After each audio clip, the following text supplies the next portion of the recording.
Great. Yeah, it's great to be here. Such an amazing space. Thank you. So I'm working on a project called T-Factor, which you've heard about earlier today. I'm based at an art and design school in London called Central St Martin's, which is part of a larger consortium of art and design schools called University of Arts London. Our campus was actually a T-Factor advanced case study. So it very recently underwent full redevelopment. It used to be quite an unsavoury area, and then what happened was the developers brought in the art school because the students are brave and they will go places that other people maybe don't want to go. So they brought in the artists, these young, bold students who got very good at fashion, design, fine art. They came in, inhabited the area, and elevated the status of the place alongside a number of different interventions, one of which was meanwhile use, artistic temporary use. And one of the critiques of the King's Cross project, even though it's a fabulous space if you go to it, but one of the critiques is that the developers brought in artists from elsewhere so that the art and design activities that were generated weren't necessarily representative of the existing population and area. So the project that we've been working on now at Euston, in parallel to the work that's been going on here in Bilbao, is at Euston. Euston is a politically challenging site in London. So here you have a big pit and building works that's been going on. You have the original station. Up here you have King's Cross, where you have Central St Martin's. And on the one side here you have the Regent's Park estate, which is social housing built in the 1950s. And on the other side of Euston, you have Somerstown, which is more low-density social housing. What's happened with us at Euston is that the site is currently on pause. Because it was so politically charged, our decision makers decided to kick the ball into the long grass until after the next general election. So they've put everything on hold, when perhaps there'll be a new government who has to deal with the mess at Euston. So what you have is a building site that's half dug up, with lots of residents who've been really quite severely impacted by construction noise and debris and just the inconvenience. And with it being an infrastructure project, in the UK it's a very top-down decision that's made with this. So the local authority probably didn't want a big train station development right there, but they had no choice in it. So today we had hoped to bring along some members of the local authority because they are doing an absolutely amazing job in a really difficult situation. They are trying to leverage as many benefits as they can from this very disruptive construction work that's going on in and around Euston. I think what's interesting with Euston and King's Cross is that the site, for a very long time, has been in a state of almost constant transition and change and flux. You have large numbers of refugee communities that have come in and then moved on elsewhere in the city. So you have these changing communities, as you had French, Irish, Sylheti. So it's a very culturally diverse area. And actually, even with the construction work of the original Euston station in the 19th century, Charles Dickens compared the building work to like an urban earthquake that was going on site. So basically the site has had a lot of continued change happening. It's been in a state of flux. One of the things that we've been trying to do at at Euston, or the local authority's been trying to do at Euston, is think how we can leverage temporary use, or meanwhile use, as we call it in T-Factor, to benefit these local communities who have been impacted so severely by the construction works nearby. In the UK, meanwhile is already in policy and legislation. Architects have, and designers and developers have been using it maybe since the 90s. It was very big in the noughties anyway, that you can have 3-year permission to do something temporary, and you don't need to go through the full planning process.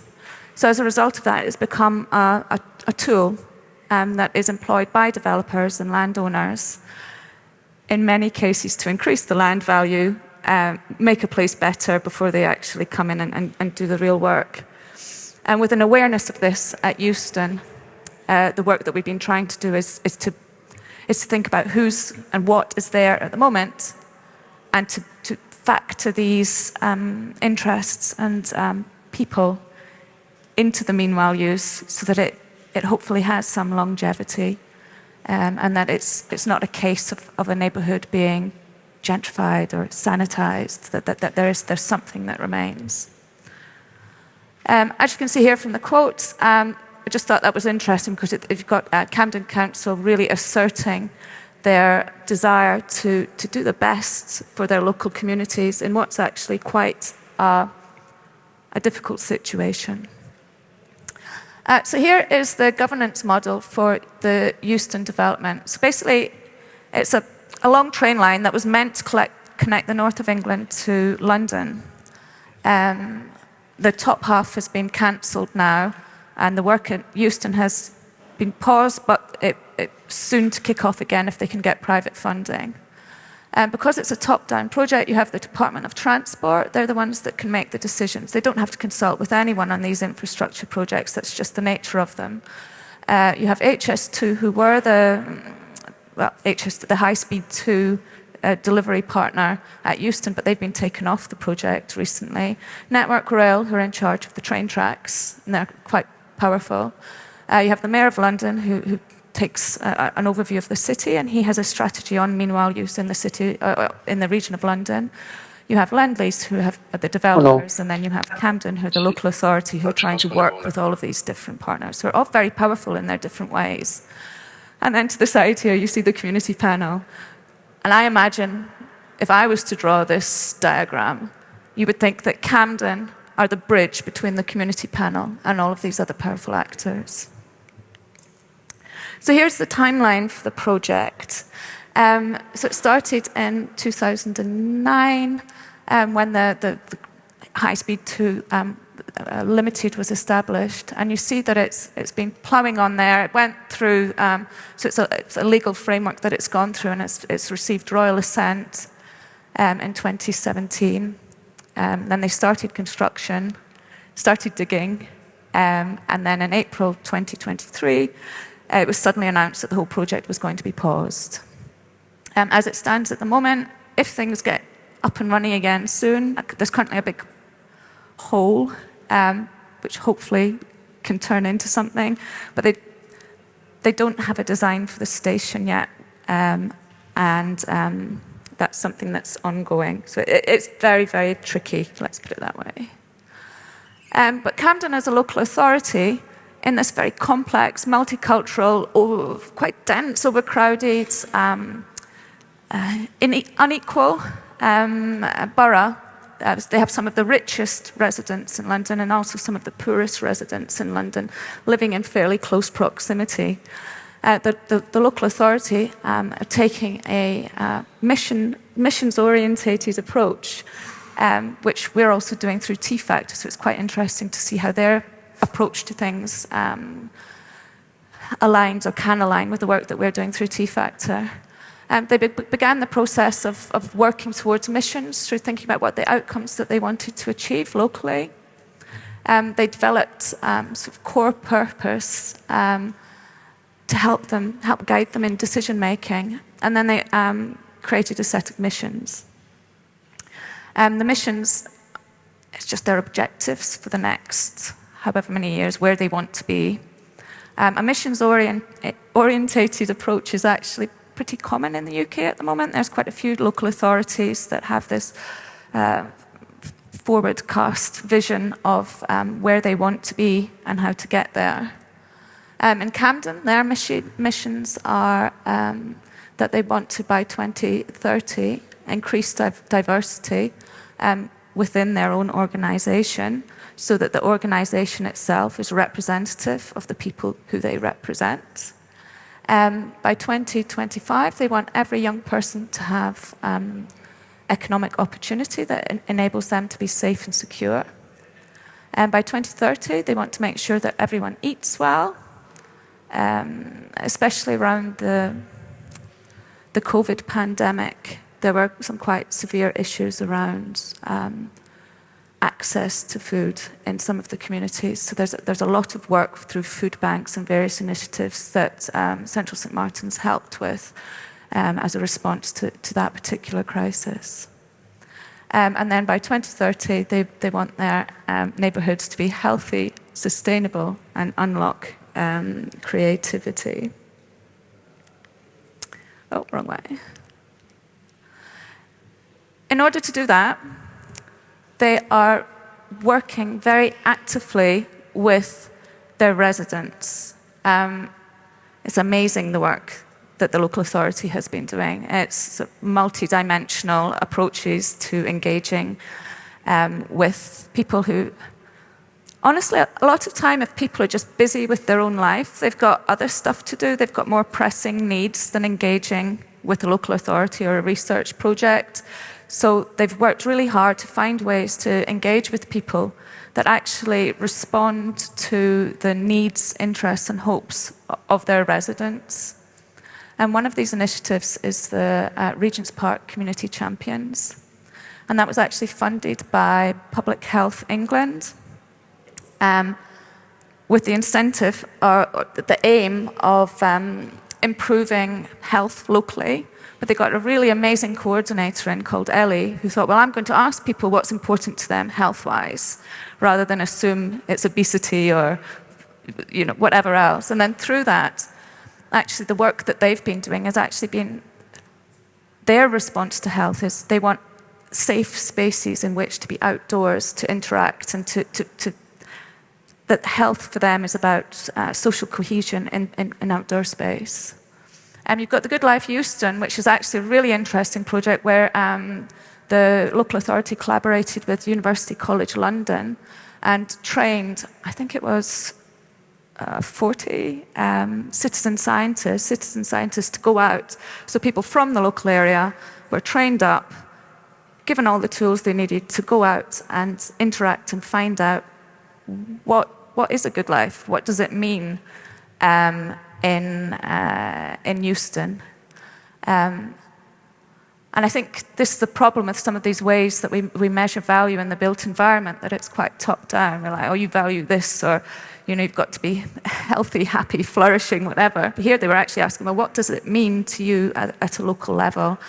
And through that, they managed to set up a set of indicators that are under constant evaluation as well. So it's this ongoing process where they're hoping to really work with people to discover what value means and what the good life is. And that Good Life Euston is now going to be rolled out to the whole of the borough.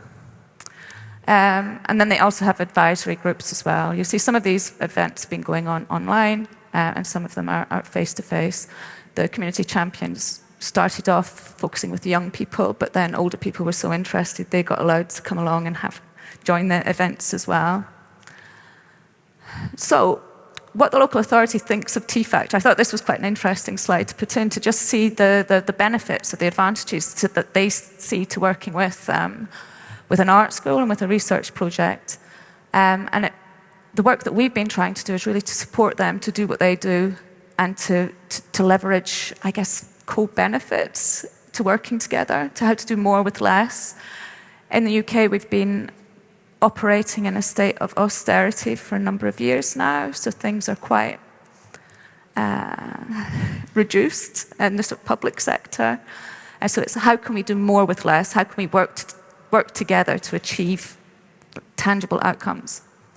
And I think some of the work that we've been really focusing with Camden on is looking at how they're able to, through participatory design practice, develop shared trust and value, to build capacity and establish new ways of working, and to align objectives. What we have at Camden and in Euston is a very congested field where there's lots of people doing lots of stuff, and how can we not duplicate? So, moving on to T factors, this is our response to Camden and all of the amazing work that they're doing in their missions. And I think the work that we've been doing is really thinking, how can we align with local government goals and bring our art and design objectives into focus so that they combine, that the university can think of new ways of training and training students, training new artists, but also interacting with broader communities, new ways of sort of more public-facing work. So actually, when we say T factor, this work didn't begin with T factor. It's a bit of an illusion. It actually began in 2015 with the Public Collaboration Lab, with these collaborations working with the local authority. We built the Story Garden, which is a temporary use garden and worker maker space at the back of the British Library. We've got the Curiosity Cabinet, which was a movable outdoor community museum, I guess, where people could bring artifacts to display in their museum. And then we had a mobile makerspace travelling around the neighbourhoods. With regards to T factor, well, we had 4 missions, but we dropped one of them because there were lots of other people doing growing and greening locally. So we've now just got the 3 missions. So it's art, culture, and heritage. So it's supporting art and architecture in the public realm. In order to do that, we've set up a community of practice, I guess similar to what you guys did here, thinking about how we can connect our community of artists and designers at Central St Martin's to local needs and interests. We've got collaborative and circular economy and enterprises. For that, we've helped local residents to set up a circular market. We've managed to secure research funding to pay for paid position, so someone gets a job, they get paid for their time in order to set up this market. And for safe and convivial streets, that fed out through the work that the community champions were doing, and it's thinking, how can we make the areas in and around Euston more welcoming and safe. So in response to arts, heritage and culture, there's been lots of stuff going on. I don't have time to talk about all of the different projects. Lots of it's on the T Factor website, I believe. We're setting up our microsite as well. But it's been about bringing people together to discuss what's important and what they want to share locally. So we've had the Euston Canvas, which was these hoardings, because the whole site is basically hoardings at the minute. So much of it is closed off. So we've had work with the hoardings, we've had work with wayfinding, because a lot of the routes that people used to use were blocked off. So I think, well, how can graphic design and service design help to find new ways across the estate? We've had scanathons where people brought images and artifacts that were of interest to them to build a 3D digital archive. And then we're creating an augmented reality heritage trail. For mission 2, the collaborative and circular economy and enterprise. This has been a really challenging but interesting project, and it's interesting that there used to be a space where there was an outdoor market. London's full of markets, but there was a street where there was a market, but with economic decline locally, there were very few stalls that were using the site. And in one sense, the community saw the market as an indicator, a barometer of well-being in the local area. You know, if the market's abandoned, then we're pretty down. So we've worked really hard bringing together people, learning from some of the work that's been going on here. And we've set up a market enterprise hub, which is this paid position where we have a local resident who is leading this work. And that's part of the stuff that we try and do is see how much money, the research money, we can feed out into the community rather than using it all for ourselves. It's thinking, how can we share and work and collaborate in balanced and respectful ways. The Safe and Convivial Streets is the last mission that we're working on. And this is, again, looking at wayfinding. It's looking at memory. So I guess a bit like the memory wall that's being set up on the island. It's thinking, how do we capture these histories and stories and local identity that tends not to get captured. We tend not to record these things. We're using different events, actually, to capture these. One of the key things that's come out through the work is the Meanwhile Use Working Group, where we have a group of people, the decision makers at Euston, have been meeting up regularly with us. It's a very slow process, lots of conversations, lots of meetings, as we were discussing earlier. And over time, this group, it was established because we thought, well, we should have a Meanwhile Use Working Group. But then nobody was really that interested because it all seemed so far away, you know, the opening of the accessibility to sites. But now with the Euston pause that's happened, suddenly they have lots of sites that they want to do meanwhile use on because it looks bad having a disused site in the centre of London. So we're thinking how you can have equitable and fair uses of these spaces. But it's an ongoing negotiation, that one.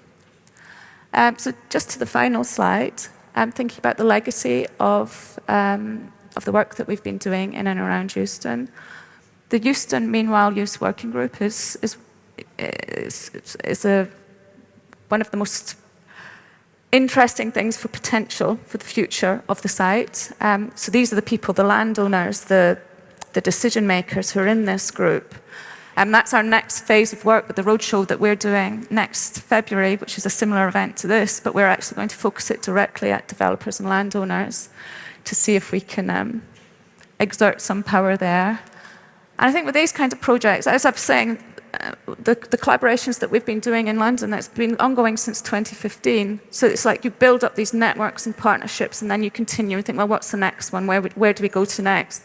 And it's almost unfortunate the way that these projects are split up into time, the way that they are.